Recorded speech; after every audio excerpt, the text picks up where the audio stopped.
what's the real score for having Pastor Kibuloy came out at ano ba, surrender huli at anong tamang kwento as the lawyer beside him when the news broke out yesterday. Go ahead po, Attorney Torion. Well, it was really a surrender, no? It was really a surrender kasi hindi naman talaga siya nakita ng mga pulis, no? Right after nung meron kasing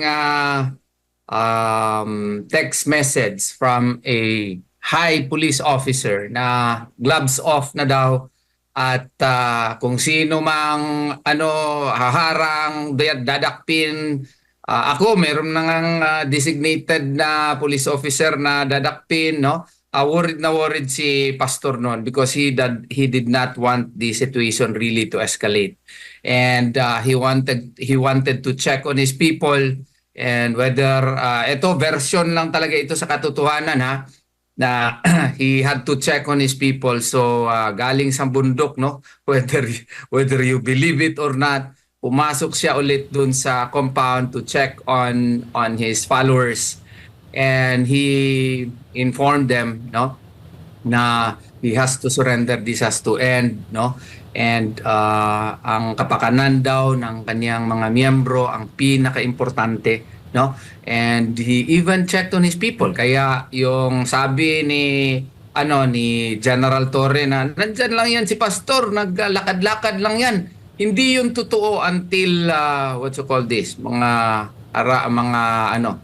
September 7 onwards. Kasi nalaman ko nga yung na nandyan na sa loob si Pastor September 8 kahapon lang morning, no? And that's the truth about it, no? So he decided to surrender to end the not to worsen the situation further.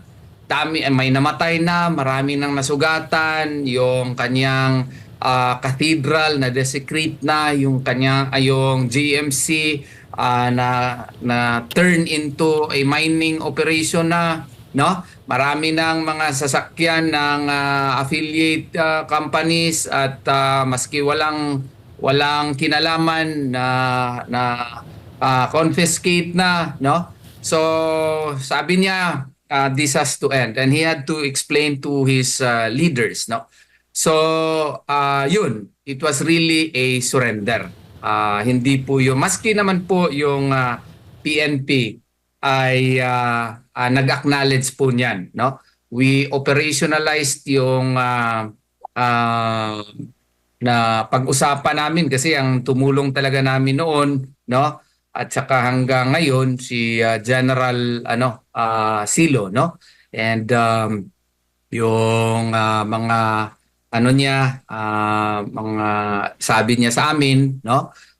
Kasi matino na tao at honorable to si General Silo. General Silo trusted him, but of course, since he is a member of the PNP, we had to katotohanan lang talaga, ha? We had to contact the Philippine Army, no? And meron pong nag-go between sa amin, yung akin pong gwapo na kliyente, yung gobernador po ng Davao del Norte, and then he nagpatulong ako sa kanya, and he was able to connect me to the ISAF po, yung ISAF, no? Ito, I have to tell the truth. Pasensya na po sa ISAF kasi ayaw sana nila ma-mention, pero kailangan malaman ng taong bayan. Kasi si Pastor, ang trust po niya sa AFP, no? So, yun, nagkita kami ng mga opisyal ng ng ISAF, and then sila Colonel Cabading, si Colonel Ruiz, and then ang napag-usapan kasi hindi talaga po pwede na yung arresting officer ay yung maggawa ng mga paperworks ay AFP. So we had to contact yesterday, si Colonel Ruiz had to contact General Macapas po. And then General Macapas had to coordinate with with the higher ups, no? and General Francisco, no? And then meron pa siya mga tinawagan po. So yun na po ang nangyari. We had to wait for the yung eroplano C-130 from Manila kasi tinawagan ni Colonel Ruiz yung what you call this, yung eroplano, yung kanyang boss po, at who was also a very good man, no, or who is a very good man, at nakarating po dito. Alam ko ayaw nila sabihin ito pero pasensya na po. Kailangan sabihin kaya para malaman ng taong bayan yung katotohanan. And then yun na, pumasok na kami sa loob at nag-usap si General Macapas and Colonel Ruiz dun sa loob together with me kay Pastor, at umalis kami sa compound at sumakay ng C-130 at papunta po sa Camp Crame. Ang isang usapan sana ay ayaw na namin ng away. Gusto lang namin media blackout sana kay para malagay sana in proper perspective. But then again, nag-request si General Macapas for just one picture para ma-submit naman sa kanyang higher ups, no? And nagpa-unlock po kami doon sa nasa eroplano na kami before mag-take off, no?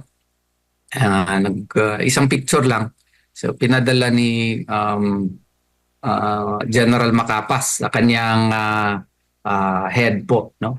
So si General Marbil ata yun kasi parang nandun ata sa United Arab Emirates. So pinadala.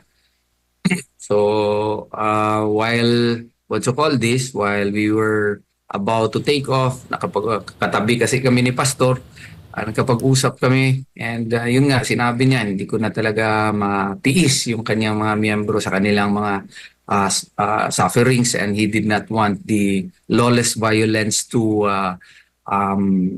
expand further.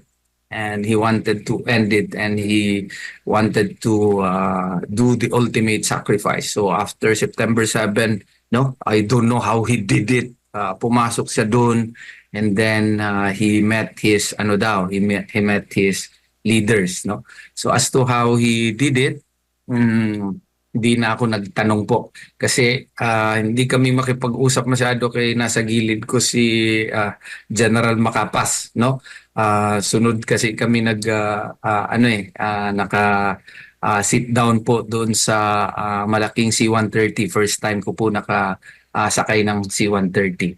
So yun, ang buong katotohanan po ay hindi po siya naaresto. Ilang beses na po bumabalik-balik sa Senate investigation. Na-emphasize ko nga na ang paborito na i-inspect na since day one, noong August 24, 25, 26, 27, 28, yung Bible School, no? At saka yung SMNI Studio, yung JMC, at saka yung Cathedral. Pero hindi talaga nila nakita si Pastor. So, nung pagbalik niya, nung September 7, doon kami sa likod, no? Nagkita po ni Pastor. Yun po ang buong katotohanan po. Attorney, last follow-up para makapag-interact po sa inyo, si Brother Admar at si Brother Franco. So hindi totoo na nagtago si Pastor sa bunker at tunnel, at hindi totoo na gumawa ng tunnel at bunker the way it is now being presented nila, na tama daw na nagkalkal, nagbungkal, gumawa ng illegal na pagkubkob at illegal na mga gawain at naging miniro ang mga pulis. And huling bahagi ng tanong ko na yon ay hindi alam ni Nick Torre all along na nandun na si Pastor sa loob, na nagkakaroon na ng proseso ng surrender, and up to the final moment na siya po ay nasa custody na ng authority ng AFP at PNP, Nick Torre and Abalos were out of the picture all along. Tama po ba ang aming kuha?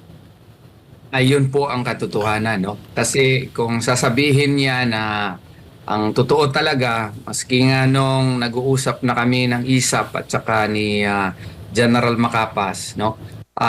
initially hindi pa po niya alam. Nung na-set na, of course, si General Macapas had to call him, no? So, kasi siya yung, doon pa lang niya nalaman. Pero, even during that time, maski si General Macapas, hindi alam mismo kung saan talaga doon, no? Until we get inside.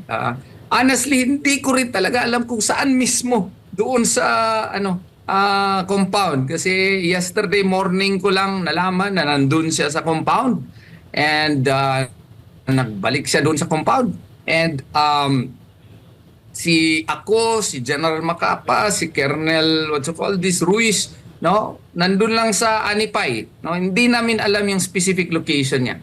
Nung pagpasok lang namin sa KOJC, no, doon pa nga kami sa Kings Chow muna. It was only later yung paalis na kami, no, nung nalaman namin kung saan yung specific location niya. So kung ano man yung nabalita, no, hindi po totoo. Kasi kung totoo yan, no, kung totoo yan na may tunnel, yung nagsabi niyan would be clearly in bad faith. Kung alam niya kung saan ang location ni Pastor, bakit ka nag-tunnel doon sa GMC several meters away from from the exact location of Pastor Apollo Siquibolo, only when he allowed himself to be picked up, no? Nag-choose kasi ng location si Pastor where he would like to be picked up, no? So at saka yung tunnel nga niya na hinukay for how many days, wala ngang nakitang labyrinth of tunnels underneath, no? So kung sasabihin niya, alam niya kung saan yung tunnel pero hindi niya tinumbok, in bad faith yun. Bakit siya tunnel doon sa sa location na hindi naman pala yun ang real location, no? So, pero hindi na tayo magsisiraan ngayon ng husto. Kasi si Pastor Apollo Siquiboloy, no, sabi niya sa akin, he has no rancor in his heart, no.